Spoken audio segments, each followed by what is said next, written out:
Good morning everyone అండి. I'm doctor Vishwateja, pediatric intensivist Omni RK, giggles by Omni RK hospital. Main ఈ meeting కానీ లేకపోతే ఇదంతా మా ముఖ్య ఉద్దేశం అండి. ఈ మధ్యకాలంలో మనం రెగ్యులర్గా వింటున్నాం, లైక్ కోవిడ్ తర్వాత పిల్లల్లో ఒక కొత్త రకమైన జబ్బు వస్తుంది, వింత జబ్బు వస్తుంది, దీన్ని మిస్సీ అని చెప్పేసి డయాగ్నోస్ చేయడం జరిగింది. సో ఇది ఫస్ట్ వేవ్ తర్వాత వచ్చింది, మనకి ఇప్పుడు సెకండ్ వేవ్ ఇంకా పీక్ తగ్గుతున్న టైంలోనే ఈ కేసెస్ అన్నీ కూడా స్టార్ట్ అయ్యాయి. సో ఇప్పటిదాకా మా హాస్పిటల్లో 16 కేసులు వచ్చాయండి. సో కోవిడ్ సెకండ్ వేవ్ తగ్గుతున్న టైంలోనే మేము ఇప్పటిదాకా 16 కేసులు చూసాము. ఈ 16 కేసులు కూడా ఈ చిన్న బేబీ, లైక్ 45 రోజుల బేబీ నుంచి 10 ఏళ్ల పిల్లల వరకు చూసామన్నమాట. సో లక్కీగా కొంతమంది డిఫరెంట్గా వచ్చారు. ఒకరికి హార్ట్ ఇన్వాల్వ్మెంట్ ఉంది, ఒకరికి ఫీవర్, ర్యాష్, ఇలా డిఫరెంట్ ఇన్వాల్వ్మెంట్తో వచ్చారు. అందరికీ సరైన టైంలో సరైన ట్రీట్మెంట్ ఇవ్వడం వల్ల బెటర్గా రికవర్ అయ్యి కాంప్లికేషన్స్ ఏమీ లేకుండా, ముఖ్యంగా ప్రాణహాని ఏమీ జరగకుండా క్షేమంగా ఇంటికి పంపించగలిగాం. సో ఈ బేబీ స్పెషాలిటీ ఏంటంటే, ఫర్ ఎగ్జాంపుల్ మేము కనుక్కున్నంత వరకు లేదా మాకున్న ఇన్ఫర్మేషన్ వరకు ఈ ఏరియాలో, not only this area, like Srikakulam, Vizianagaram, Vizag, or నేను కొంతమంది నా కొలీగ్స్తో మాట్లాడిన దాని ప్రకారం this is the youngest baby, 45 days baby.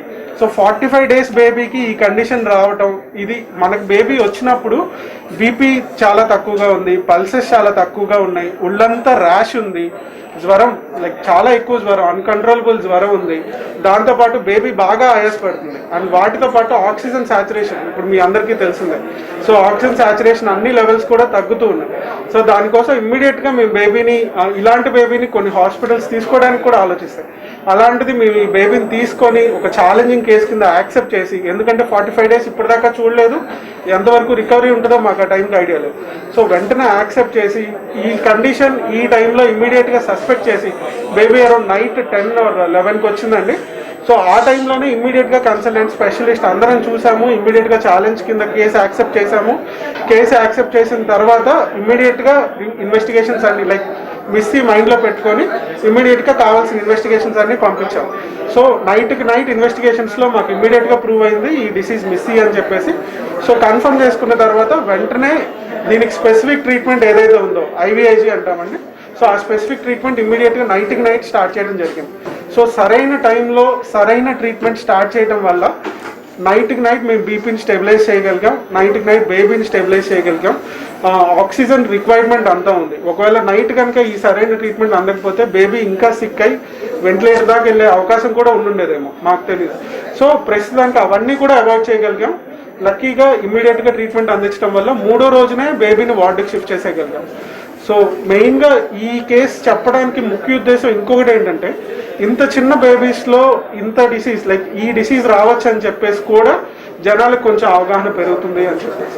So మెయిన్గా ఇంకొక మెయిన్ పాయింట్ అండి, ఈ డిసీజ్ లైక్ ఎప్పుడైనా సరే కోవిడ్ తర్వాత ఆర్ కొంతమంది పిల్లలకి అసలు మేజర్గా పేరెంట్స్ చెప్తుంది ఏంటంటే, అసలు మా పిల్లలకి కోవిడ్ రాలేదు, ఇంట్లో ఎవరికి కోవిడ్ రాలేదు, కానీ మేము యాంటీబాడీస్ చేస్తే పాజిటివ్ ఉంటున్నాయి. సో ఎసిమ్టమాటిక్ కోవిడ్ వాళ్ళకి కూడా ఈ డిసీజ్ వస్తుంది.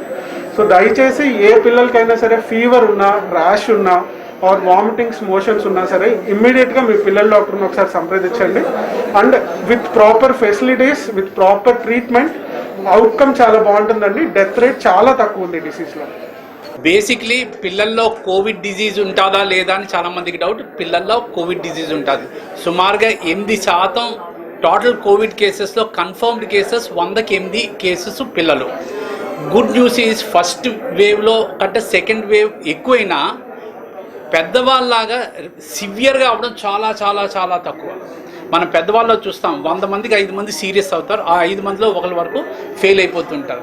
పిల్లల్లో కోవిడ్ ఉంటుందంటే చాలా ఎక్కువ మందినే చూస్తాం. ఈ సెకండ్ వేవ్లో ఎక్కువ మందిని చూసాం.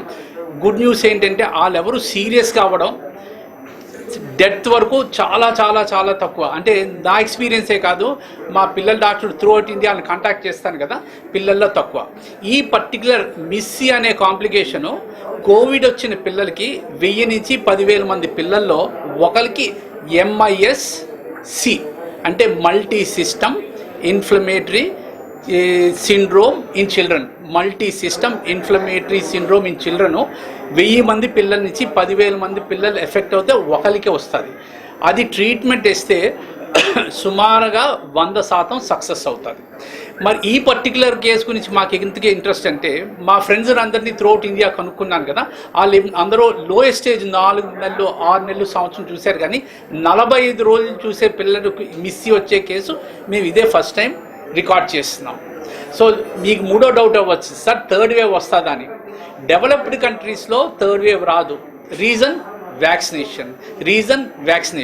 సో మనకి థర్డ్ వేవ్ వస్తుందని చాలా ఎక్కువ డిస్కషన్ అవుతుంది.